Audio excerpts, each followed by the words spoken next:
محمد يا ربي صل عليه وسلم. يا ربي صل على محمد يا ربي صل عليه وسلم. يا ربي صل على محمد أشرف بدر في الكون أشرف. يا ربي صل على محمد يا ربي صل عليه وسلم. يا ربي صل على محمد أكرم داء يدعو إلى الحق. يا ربي صل على محمد يا ربي صل عليه وسلم. يا ربي صل على محمد المصطفى الصادق المصدق. يا ربي صل على محمد يا ربي صل عليه وسلم. يا ربي صل على محمد أحلى الورى منطقا وأصداق. يا ربي صل على محمد يا ربي صل عليه وسلم. يا ربي صل على محمد أفضل من بالتقى تحقق. يا ربي صل على محمد يا ربي صل عليه وسلم. يا ربي صل على محمد من بالسخاء والوفاء تخلى. يا ربي صل على محمد يا ربي صل عليه وسلم. يا رب صل على محمد يا رب صل عليه وسلم. صل على محمد يا رب صل عليه وسلم. يا رب صل على محمد واجمع من الشمل ما تفرق. يا رب صل على محمد يا رب صل عليه وسلم. يا رب صل على محمد واصله وسهل مقطع. يا رب صل على محمد يا رب صل عليه وسلم. يا رب صل على محمد وافتح من الخير كله. يا رب صل على محمد يا رب صل عليه وسلم. يا رب صل على محمد وآله ومن بالنبي تعالى. يا رب صل على محمد يا رب صل عليه وسلم. يا رب صل على محمد وآله ومن للحبيب عشاق.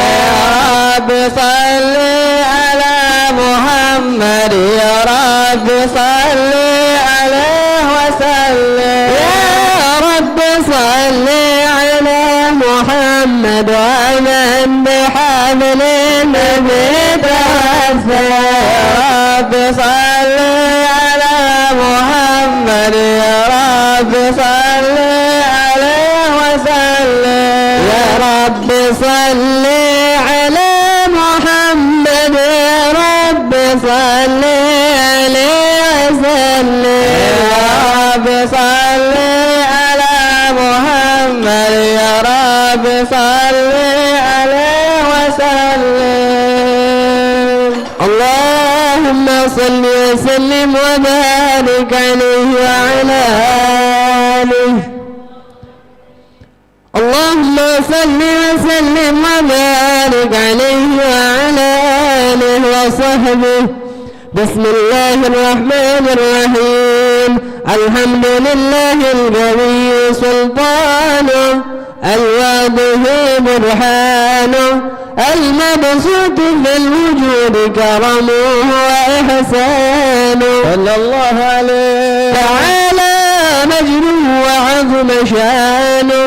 خلق القلب بحكمة وطوى عليها علما وبسط لهم من فائض المنة ما جرت به في أقدار القسمة صلى الله عليه. فأرسل إليهم أشرف خلقه وأجل عبيده الرحمن.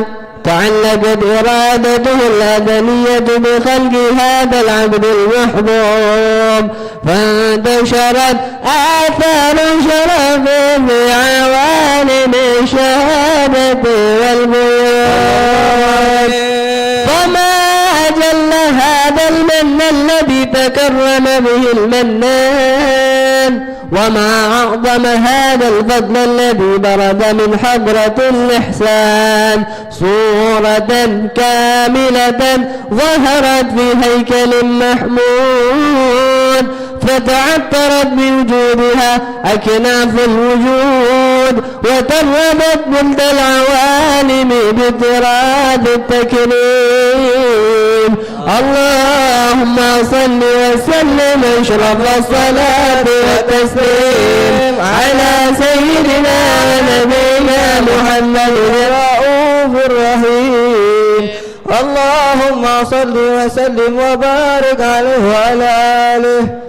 اللهم صل وسلم وبارك عليه وعلى آله. صلى الله عليه. تجلى الحق في عالم قدسه الواسع تجليا قضى بانتشار فضله في القريب والشاسع. صلى الله عليه. فله الحمد الذي لا تنحصر أفراده بتعداد، ولا يمل تكراره بكثرة ترداد، حيث أبرز من عالم الإمكان صورة هذا الإنسان ليتشرف بوجوده الثقلان وتنتشر أسراره في الأكوان.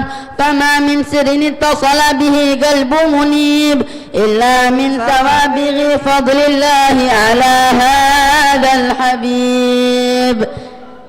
يا لقلب سرورها قد توالى بحبيب عما أنا ما نوالا. يا لقلب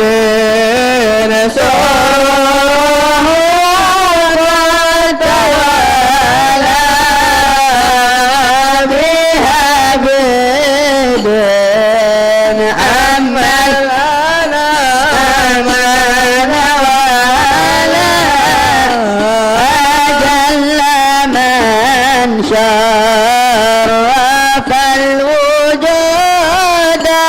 بنار غمر الكون بهجة وجمالا.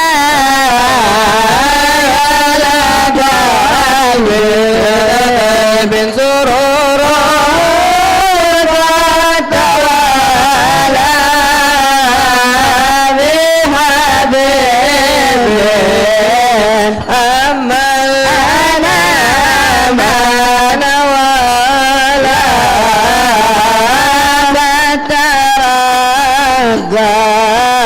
في الحسن على مقام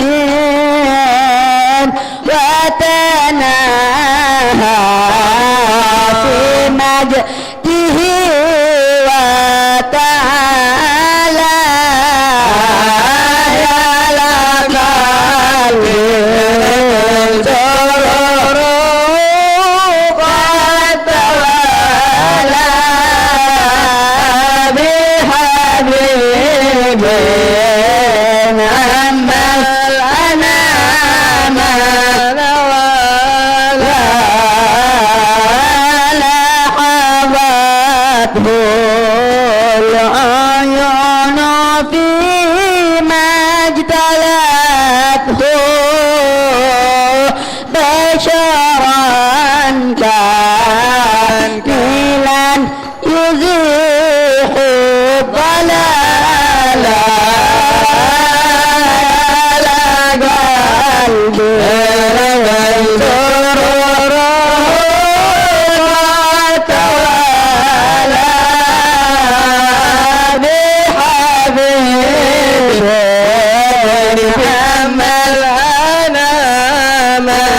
نوالا وهو منفع بعلمه ما قد رأته رفعة بشؤونه وكمالا يا لقلبي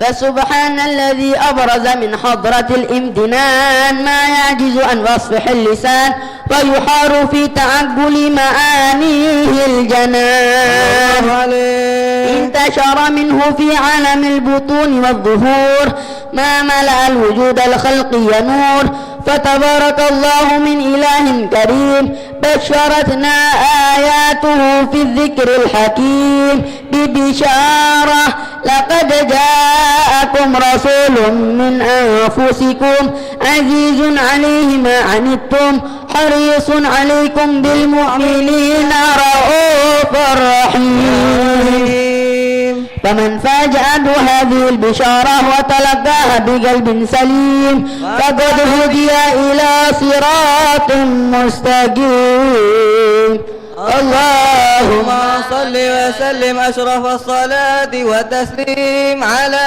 سيدنا ونبينا محمد الرؤوف الرحيم اللهم صل وسلم وبارك عليه وعلى آله اللهم صل وسلم وبارك عليه وعلى آله صلى الله عليه. وأشهد أن لا إله إلا الله وحده لا شريك له شهادة يعرب بها اللسان عما تضمنه الجنان من التصديق بها والإذعان صلى الله عليه. تثبت بها في الصدور من الإيمان قواعده وتلوه على أهل اليقين من سر ذلك الإذعان والتصديق شواهده صلى الله عليه. وأشهد أن سيدنا محمدا العبد الصادق في قوله وفعله والمبلغ عن الله ما أمره بتبليغه للخلقه من فرضه ونفله عبد أرسله الله للعالمين بشيرا ونذيرا فبلغ الرسالة وأدى الأمانة وهدى الله به من الأمة بشرا كثيرا الله عليه. فكان في ظلمة الجهل للمستبصرين سراجا وقمرا منيرا فما أعظمها من منة تكرم الله بها على البشر وما أوسعها من نعمة انتشر سرها في البحر والبر صلى الله عليه.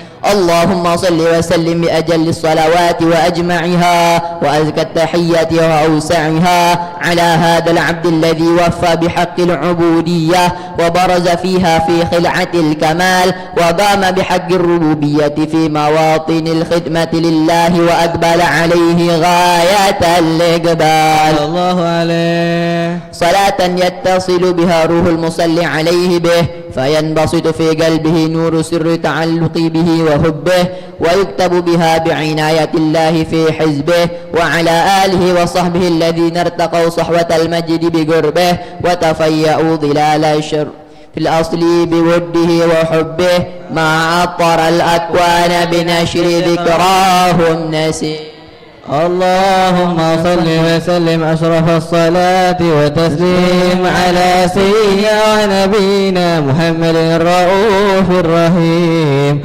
اللهم صل وسلم وبارك عليه وعلى آله اللهم صل وسلم وبارك عليه وعلى آله صلى الله عليه. أما بعد فلما تعلقت إرادة الله في العلم القديم بظهور أسرار التخشيص للبشر الكريم صلى الله عليه. بالتقديم والتكريم نفذت القدرة الباهرة بالنعمة الواسعة والمنة الغامرة صلى الله عليه. فانفلقت بيضة التصوير في العالم المدلج الكبير عن جمال مشهود بالعين صلى الله عليه. حاول لوصف الكمال المطلق والحسن التام والزين فتنقل ذلك الجمال الميمون في الأصلاب الكريمة والبطون فما من صلب ضامة إلا وتمت عليه من الله النعمة صلى الله عليه. فهو القمر التام الذي يتنقل في بروجه ليتشرف به موطن استقراره وموضع خروجه صلى الله عليه. وقد قلت الأقدار ويعزلية بما قضت وأظهرت من سر هذا النور ما أظهرت وخصصت به من خصصت صلى الله عليه. فكان مستقره في الأصلاب الفاخرة والأرحام الشريفة الطاهرة حتى برز في عالم الشهادة بشرا لا كالبشر ونورا حير الأفكار ظهوره وبهر صلى الله عليه. فتنقلت همة الراقي من هذه الحروب بأن يرقم في هذا القرطاس ما هو لديه من عجائب ذلك النور معروف الله عليه. وإن كانت الألسن لا تفي بعشر معشار أوصاف ذلك الموصوف تشويقا للسامعين من خواص المؤمنين وترويحا للمتعلقين بهذا النور المبين صلى الله عليه. وإلا فأن طالب الأقلام عن شؤون خير الأنام ولكن هزني لا تدوين ما حفظته من سير أشرف المخلوقين وما أكرمه الله به في مولده من الفضل الذي عم العالمين صلى الله عليه. وبقيت رايته في الكون منشورة على مر الأيام والشهور والسنين داعي التعلق بهذه الحضرة الكريمة ولاعي التشوق إلى سماع أوصافها العظيمة ولعل الله ينفع به المتكلم والسامع فيدخلان في شفاعة هذا النبي الشافع ويتروحان بروح ذلك النعيم. اللهم صل وسلم أشرف الصلاة وتسليم على سيدنا ونبينا محمد الرؤوف الرحيم. اللهم صل وسلم وبارك عليه وعلى آله. اللهم صل وسلم وبارك عليه وعلى آله. وقد آن للقلم أن يخط ما حركته فيه الأنامل مما استفاده الفهم من صفات هذا العبد المحبوب الكامل وشمائله التي هي أحسن الشمائل. وهنا هدنا أن نثبت ما بلغ إلينا في شأن هذا الحبيب من أخبار وآثار ليتشرب بكتابته القلم والقرطاس وتتنزه في هدائقه الأسماء والأبصار. وقد بلغنا في الأحاديث المشهورة أن أول شيء خلقه الله النور المودع في هذه السورة فنور هذا الحبيب أول مخلوق برز في العالم ومنه تفرع الوجود خلقا بعد خلق فيما حدث وما تقادم. وقد أخرج عبد الرزاق بسنده عن جابر بن عبد الله الأنصاري رضي الله عنهما قال قلت يا رسول الله بأبي وأمي أخبرني عن أول شيء خلقه الله قبل الأشياء. قال يا جابر إن الله خلق قبل الأشياء نور نبيك محمد صلى الله عليه وسلم من نوره. وقد ورد من حديث أبي هريرة رضي الله عنه أنه قال قال رسول الله صلى الله عليه وسلم كنت أول النبيين في الخلق وآخرهم في البعث. وقد تعددت الرواية بأنه أول الخلق وجودا وأشرفهم مولودا. ولما كانت السعادة الأبدية لها ملاحظة خفية اختصت من شاءت من البرية بكمال الخصوصية فاستودع هذا النور المبين أصلاب وبطون من شرفته من العالمين فتنقل هذا النور من سلب آدم ونوح وإبراهيم حتى أوصلته يد العلم القديم إلى من خصصته بالتكريم أبي الكريم عبد الله بن عبد المطلب ذي القدر العظيم وأمه التي هي في المخاوف آمنة السيدة الكريمة آمنة فتلقاه سلب عبد الله فألقاه إلى بطنها فضمته وأشاؤها بمعونة الله محافظة على حق هذه الدرة وصونها فحملته برعاية الله كما ورد عنها حمدا خفيفا لا تجد له ثقلا ولا تشكو منه علما ولا عللا حتى مر شهر بعد شهر من حمله وقرب وقت بروزه إلى عالم شهادة لتنبسط على آل هذا العالم فيوضات فضله وتنتشر فيه آثار مجده الصميم. اللهم صل وسلم أشرف الصلاة وتسليم على سيدنا ونبينا محمد الرؤوف الرحيم. اللهم صل وسلم وبارك عليه وعلى آله. يا خير من جاء الوجود تحية يا خير من جاء الوجود تحية من مرسلين إلى الهدى بك جاءوا يا خير هادي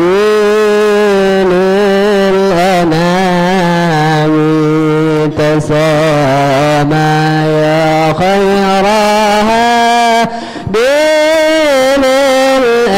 للأنام تسامى عطفا على عطفا على من ذاب فيك غراما يا خيرها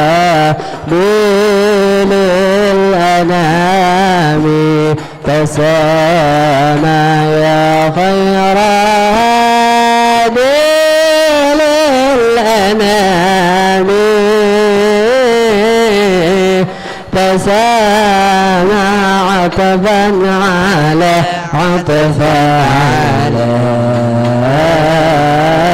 من ذاب فيك غرام وراه يا سيد الكونين علم الهدى علم الهدى سيد الكونين علم الهدى علم الهدى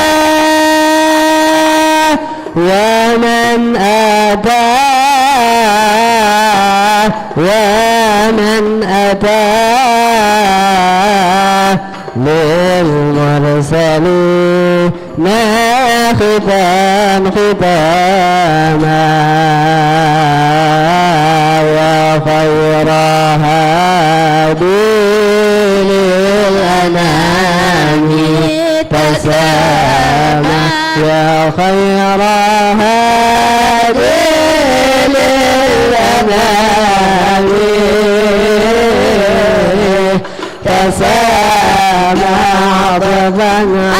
لا عطفا على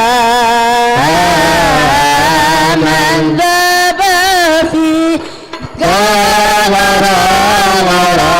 غراما أنت الذي شرفت كل مشرف مشرف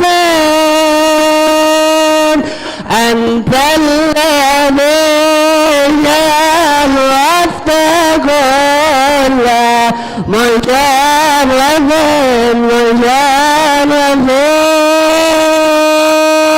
ومنحتنا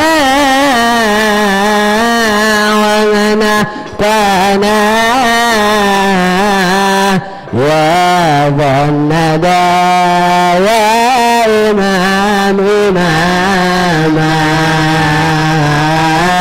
يا خير هادي للأنام غير هادي للأنام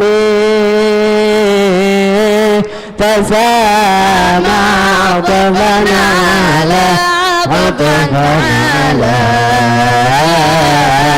من بدا فيك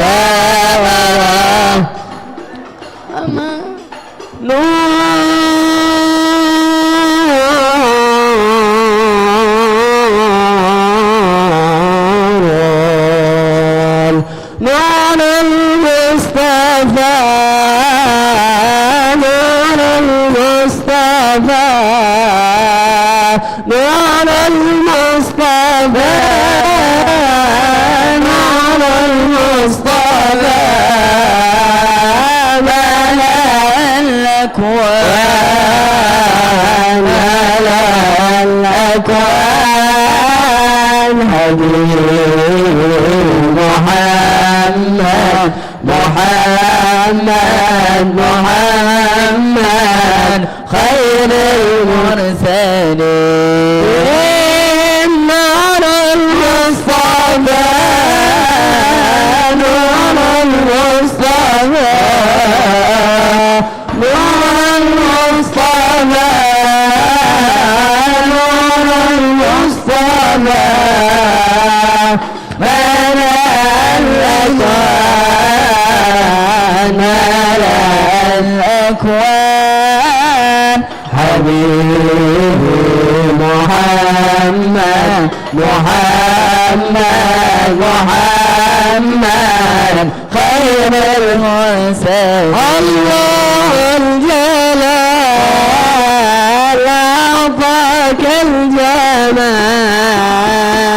الله الجلال أعطاك الجمال يا شمس الكمال يا نور العينين حبيبي محمد محمد محمد خير المرسلين نور المصطفى نور المصطفى نور المصطفى نور المصطفى ملا الأكوان ملا الأكوان حبيب محمد محمد محمد خير المرسلين اللهم صل وسلم وبارك عليه وعلى آله اللهم صل وسلم وبارك عليه وعلى آله ومنذ علقت به هذه الدرة المكنونة والجوهرة المصونة والكون كله يصبح ويمسي في سرور وابتهاج بقرب ظهور إشراق هذا السراج والعيون متشوفة إلى بروزه متشوقة إلى التقاط جواهر كنوزه. وكل دابة لقريش نطق بفصيح عبارة معلنة بكمال البشارة. وما من حامل حمل في ذلك العام إلا أتى في حملها بغلام من بركاته وسعادته هذا الإمام. ولم تزل الأرض والسماوات متضمخة بعطر الفرح بملاقاة أشرف البرية وبروزه من عالم الخفاء إلى عالم الظهور بعد تنقله في بطون والظهور صلى الله عليه. فأظهر الله في الوجود بهجة التكريم وبسط في العالم الكبير مائدة التشريف والتعظيم ببروز هذا البشر الكريم. اللهم صل وسلم أشرف الصلاة والتسليم على سيدنا ونبينا محمد الرؤوف الرحيم. اللهم صل وسلم وبارك عليه وعلى آله. اللهم صل وسلم وبارك عليه وعلى آله صلى الله عليه. فحين قرب أعوان ودي هذا الحبيب أعلنت السماوات والأرضون ومن فيهن بالترهيب وأمطار الجود إلهي على أهل الوجود تسج وألسنة الملائكة بالتبصير للعالمين تعين. الله الحمد لله ولا إله إلا الله والله أكبر. سبحان الله الحمد لله ولا إله إلا الله والله أكبر. سبحان الله الحمد لله ولا إله إلا الله والله أكبر. والقدرة كشفت غناء هذا المستور ليبرز نوره كاملا في عالم الظهور نورا فاق كل النور وأنفذ الحق حكمه على من أدم الله عليه النعمة من هواس الأمة أن يهضر عند وده أمة تأنيسا لجنابها المسعود ومشاركة لها في هذا السمات الممدود.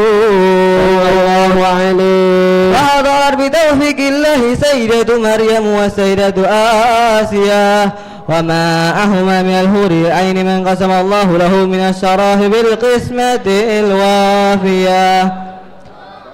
فأتى الوقت الذي رتب الله على هدوره وجود هذا المولود فانفلق شبه الجمال من النور العمود وضرب الهامل المحمود مذعنا لله بالتعظيم والسجود. صلى الله على محمد صلى الله عليه وسلم. صلى الله على محمد يا ربي صل وسلم.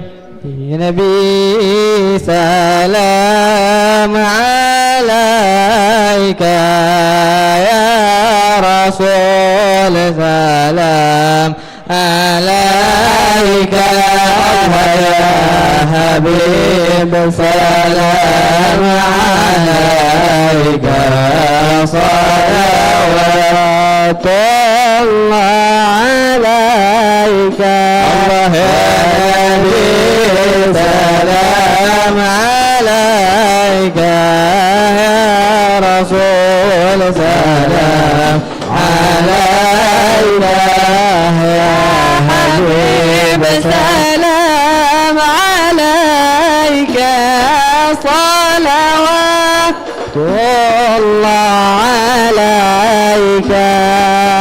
شرب الكون تهاجم بوجود المصطفى أحمد ولأهل الكون أنس وسرور قد تجدد. الله يا نبي سلام عليك يا رسول سلام عليك يا بسلام عليك صلاة الله عليك اضربوا يا أهل المساني فهذا العيون والرعد واستبيعوا بجماله فضعف الحسن تفرد الله يا نبي سلام عليك يا رسول سلام عليك يا حبيب سلام عليك صلاة الله عليك هذا ما لنا البشرى بسعد مرحبا مستمر الليل مرحبا مرحبا يا نور عيني مرحبا مرحبا جد الحسين مرحبا هاي فينا طال مرحبا جرى البحر المهبل مرحبا مرحبا يا نور عيني مرحبا مرحبا جد الحسين فلربي كل حمد مرحبا مرحبا يا حصوره العاد مرحبا مرحبا مرحبا يا نور عيني مرحبا مرحبا مرحبا جد الحسين والحسن مرحبا ابحبانا بالوجود المصطفى مرحبا هادي محمد مرحبا مرحبا مرحبا يا نور عيني مرحبا مرحبا مرحبا جد الحسين والحسن مرحبا يا رسول الله أهلا بك إنا بك نسعد وبجاه إلهي جنودا لكل مرصاد يا نبي سلام عليك يا رسول سلام عليك يا حبيب سلام عليك صلاة الله عليك ربي فاغفر لي ذنوبي يا الله ببركة هادي محمد يا الله ربي فاغفر لي ذنوبي يا الله ببركة الهادي محمد يا الله اهدنا نحج سبيلي يا الله نسعد ونرشد يا الله ربي اغفر لي ذنوبي يا الله هدي الهادي محمد يا الله ربي بلغنا بجاهه يا الله خير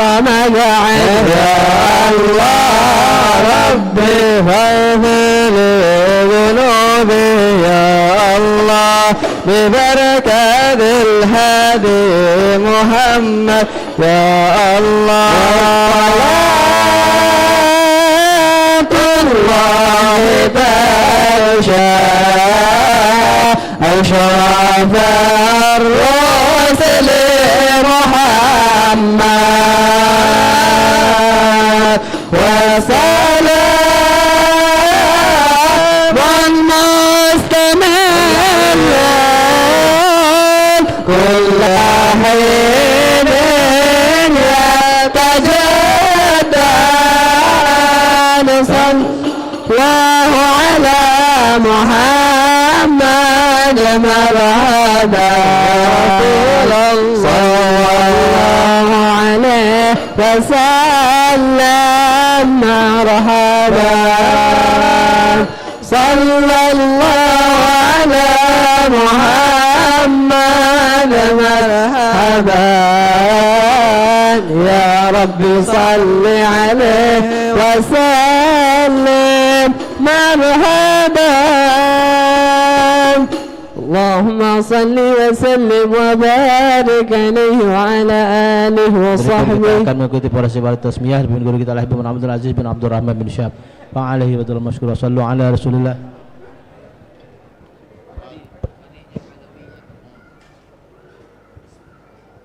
Assalamualaikum warahmatullahi wabarakatuh. Di hadapan kita ada seorang anak bayi perempuan yang akan diresmikan namanya, yang telah dimupakati oleh kedua orang tuanya, disetujui oleh jid dan jidahnya dengan nama yang baik, dengan nama yang bagus sesuai dengan petunjuk Rasulullah. Qala Rasulullah sallallahu alaihi wasallam, innakum tud'auna yaumal qiyamah bi asma'ikum wa asma'i abaikum fa ahsinu asma'akum.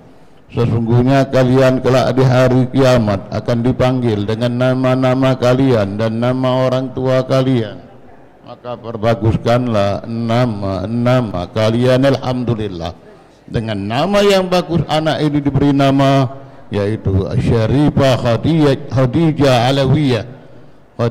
Alawiyah bin Muhammad Rizki bin Sagaf bin Ja'far Al-Habsyi. Semoga anak yang diberikan nama dengan nama Syarifah Khadijah Alawiyah akan menjadi anak yang salehah, taat kepada perintah Allah, taat kepada perintah Rasulullah, berbakti kepada kedua orang tuanya, bermanfaat, berguna, dijaga olehnya Al-Quran, dijaga olehnya As-Sunnah, dan menjadi qurrata'ain li sayyidil kaunain wa asyrafis thaqalain jaddil Hasan wal Husain ala hadhin niyah wa ala kulli niyatin salihah wa ila hadratin Nabi Muhammad sallallahu alaihi wasallam. Al-Fatihah. Bismillah min rajim. Bismillahirrahmanirrahim. Alhamdulillahi rabbil alamin arrahmanir rahim maliki yaumiddin. Iyyaka na'budu wa iyyaka nasta'in. Ihdinas siratal mustaqim. Siratal ladzina an'amta 'alaihim ghairil maghdubi 'alaihim waladdallin. Amin. Bismillahirrahmanirrahim. Bismillah walhamdulillah wa la ilaha illallah astaghfirullah wa sallallahu ala rasulillah. ربنا هب لنا من أزواجنا وذرياتنا قرة أعين واجعلنا للمتقين إماما اللهم بارك لنا في أولادنا ولا تضرهم ووفقهم لطاعتك وارزقنا برهم وصلى الله على سيدنا محمد وعلى آله وصحبه وسلم. الحمد لله رب العالمين.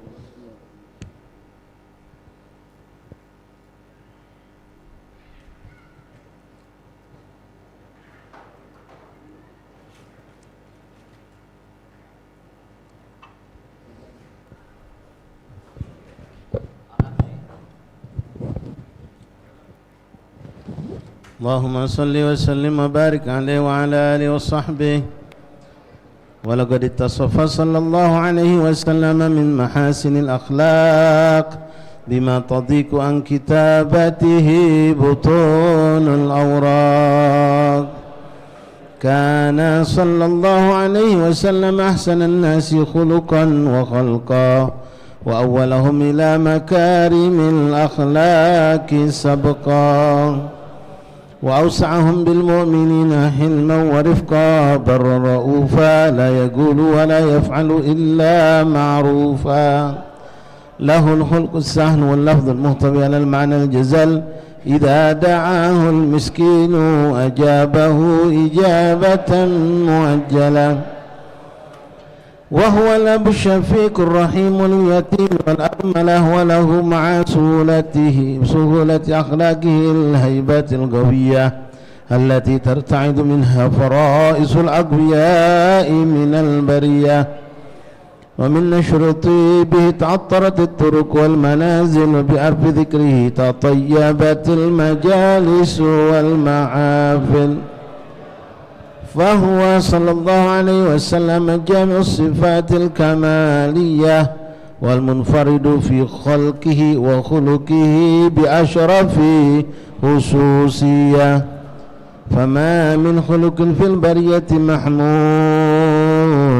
إلا وهو متلقى عن زين الوجود أجملت في وصف الحبيب وشانه وله العلا في مجده ومكانه أوصاف وإذ قد تعالى مجدها أخذت على نجم اسمها بعنانه وقد انبسط القلم في تدوين ما أفاده العلم من وقاء مولد النبي الكريم وحكاية ما أكرم الله به هذا العبد المقرب من التكريم والتعظيم والخلق العظيم فحسن مني أن أمسك عنة الأقلام في هذا المقام وأقرأ السلام على سيد الأنام السلام عليك أيها النبي ورحمة الله وبركاته السلام عليك أيها النبي ورحمة الله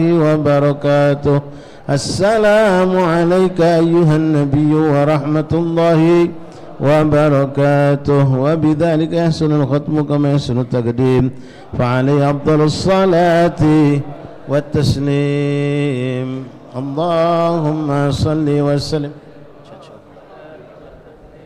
على سيدنا ونبينا محمد الرؤوف الرحيم اللهم صل وسلم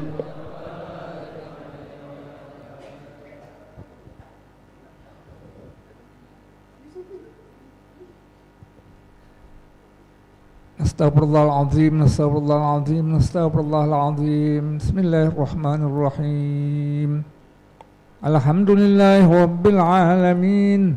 Allahumma salli wa sallim ala sayyidina Muhammadin wa ala alihi wa sahbihi ajma'in.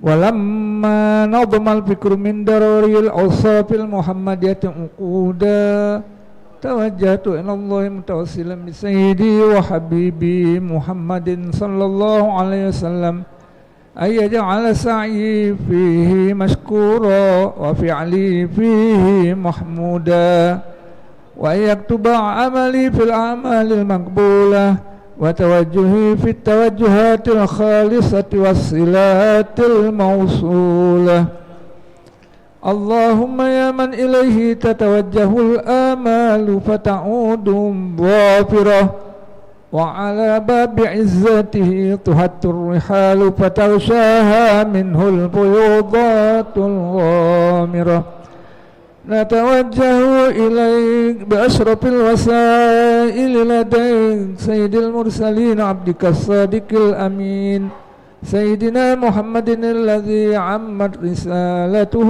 العالمين أن تصلي وتسلم على تلك الذات الكاملة مستودع أمانتك وحفيظ سرك وحامل راية دعوتك الشاملة الأب الأكبر المحبوب لك والمخصص بالشرف الأبخر في كل موطن من مواطن القرب ومظهر قاسم إمدادك في عبادك وساقي كؤوس إرشادك لأهل دادك سيد الكونين وأشرف الثقلين العبد المحبوب الخالص المخصوص منك بأجل الخصائص. اللهم صل وسلم عليه وعلى آله وأصحابه وأهل حضرة اقترابه من أحبابه. اللهم إنا نقدم إليك جاه هذا النبي الكريم ونتوسل إليك بشرف مقامه العظيم أن تلاحظنا في حركاتنا وسكناتنا بعين عنايتك، وأن تحفظنا في جميع أطوارنا وتقلباتنا بجميل رعايتك وحسين وقايتك، وأن تبلغنا من شرف القرب إليك وإلى هذا الحبيب غاية آمالنا، وتتقبل منا ما تحركنا فيه من نياتنا وأعمالنا، وتجعلنا في حضرة هذا الحبيب من الحاضرين، وفي طرائق اتباعه من السالكين، ولحقك وحقه من المؤدين، ولعهدك من الحافظين. اللهم إن لنا أطماعا في رحمتك الخاصة فلا تحرمنا، وظنونا جميلة هي وسيلتنا إليك فلا تخيبنا. آمنا بك برسولك وما جاء به من الدين، وتوجهنا به إليك مستشفعين أن تقابل المذنب منا بالغفران، والمسيء بالإحسان، والسائل بما سأل، والمؤمل بما أمل، وأن تجعلنا ممن نصر هذا الحبيب ووازره ووالاه وظاهره، وعم ببركاته وشريف وجهته أولادنا ووالدينا وأهل قطرنا ووادينا، وجميع المسلمين والمسلمات والمؤمنين والمؤمنات في جميع الجهات، وأدم راية الدين القويم في جميع الأقطار منشورة، ومعالم الإسلام والإيمان بأهلها مأمورة مع النصر.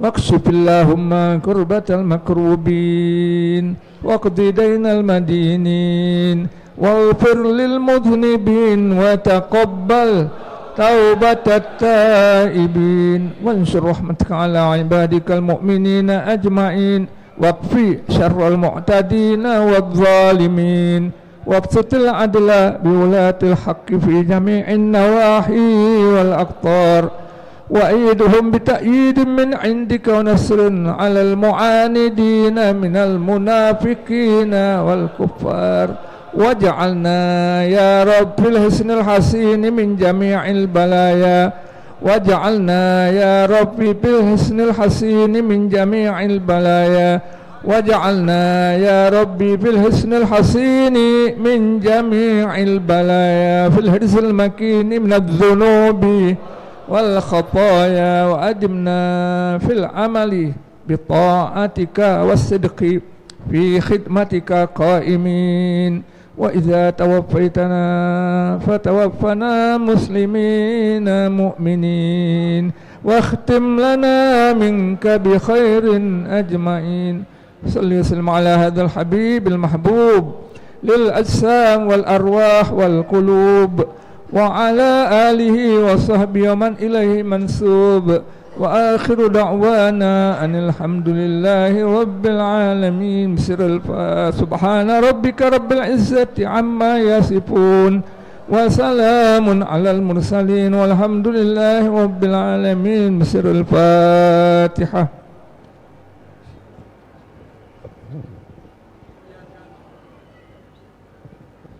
ربنا تقبل منا إنك أنت السميع برحمتك يا أرحم الراحمين.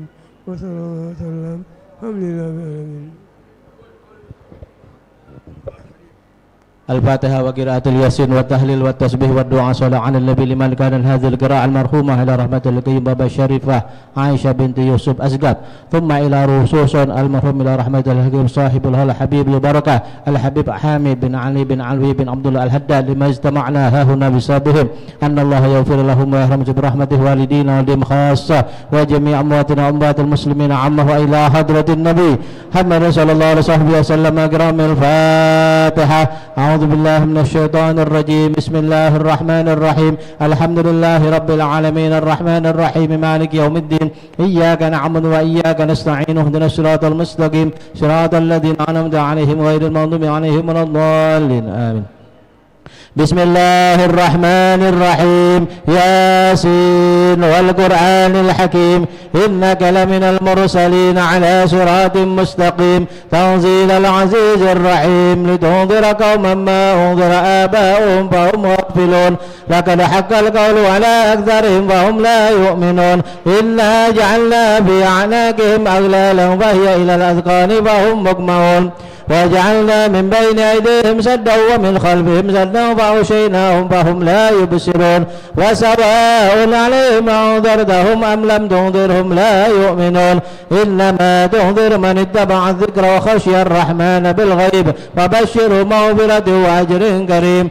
إنا نحن نحيي الموتى ونكتب ما قدموا وآثارهم وكل شيء عصيناه في إمام مبين. واضرب لهم مثلا أصحاب القرية إذ جاءها المرسلون إذ أرسلنا إليهم اثنين وكذبوهما فعززنا بثالث وقالوا إنا إليكم مرسلون قالوا ما أنتم إلا بشر مثلنا وما أنزل الرحمن من شيء أنتم إلا تكذبون قالوا ربنا يعلم إنا إليكم لمرسلون وما علينا إلا البلاغ المبين قالوا إنا تطيرنا بكم لئن لم تنتهوا لنرجمنكم وليمسنكم منا عذاب عليم قالوا طائركم معكم إن ذكرتم بل أنتم قوم مسرفون.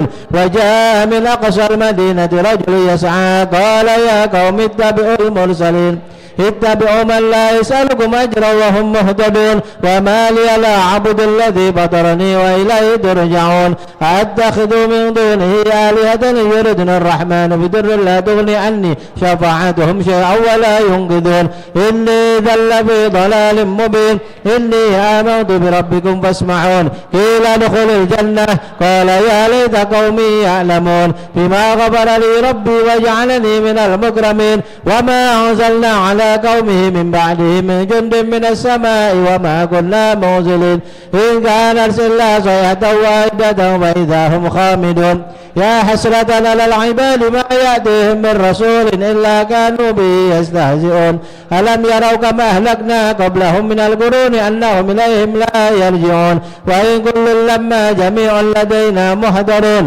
وآية لهم الأرض الميتة أحييناها وأخرجنا منها حبا فمنه يأكلون وجعلنا فيها جنات من نخيل وعناب وفجرنا فيها من العيون ليأكلوا من ثمره وما عملت أيديهم أفلا يشكرون سبحان الذي خلق الأزواج كلها مما تنبت الأرض ومن أنفسهم ومما لا يعلمون وآية لهم الليل نسلخ منه النهار فإذا هم مظلمون والشمس تجري لمستقر لها ذلك تقدير العزيز العليم والقمر قدرناه منازل حتى عاد كالأرجون القديم والشمس ينبغي لها أن تدرك القمر ولا الليل سابق النهار وكل في فلك يسبحون وآية لهم أنا حملنا ذريتهم في الفلك المشحون وخلقنا لهم من مثله ما يركبون وإن نشأ نغرقهم فلا صريخ لهم ولا هم ينقذون إلا رحمة منا ومتاعا إلى حين وإذا قيل لهم اتقوا ما بين أيديكم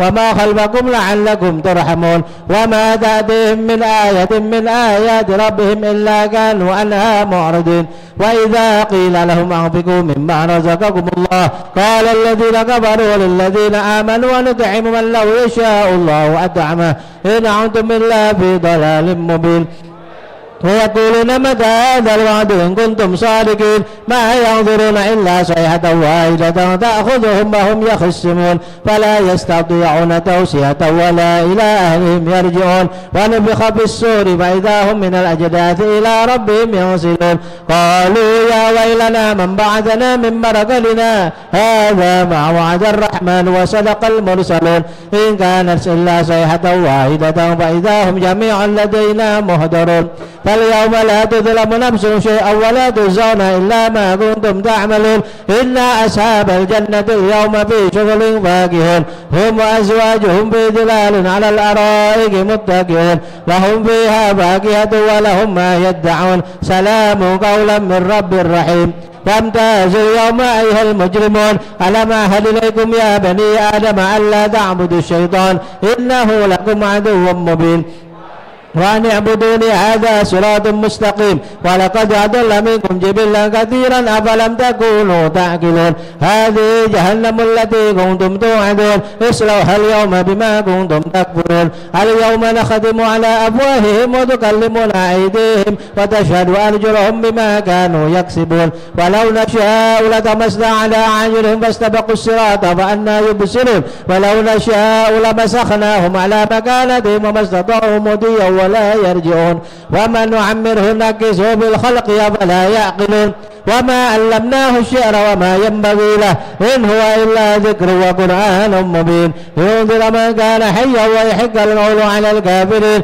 أولم يروا أنا خلقنا لهم مما عملت أيدينا أنعاما فهم لها مالكون فذللناها لهم فمنها ركوبهم ومنها يأكلون ولهم فيها منافع ومشارب أفلا يشكرون واتخذوا من دون الله آلهة لعلهم ينصرون لا يستطيعون نصرهم وهم لهم جند محضرون فلا يحزنك قولهم إنا نعلم ما يسرون وما يعلنون أولم تر الإنسان أنا خلقناه من نطفة فإذا هو خصيم مبين وضرب لنا مثلا ونسي خلقه قال من يحيي العظام وهي رميم قل يحيي الذي أنشأها أول مرة وهو بكل خلق عليم الذي جعل لكم من الشجر الأخضر نارا فإذا أنتم منه توقدون أوليس الذي خلق السماوات والأرض بقادر على أن يخلق مثلهم بلى وهو الخلاق العليم إنما أمره إذا أراد شيئا أن يقول له كن فيكون فسبحان الذي بيده ملكوت كل شيء وإليه ترجعون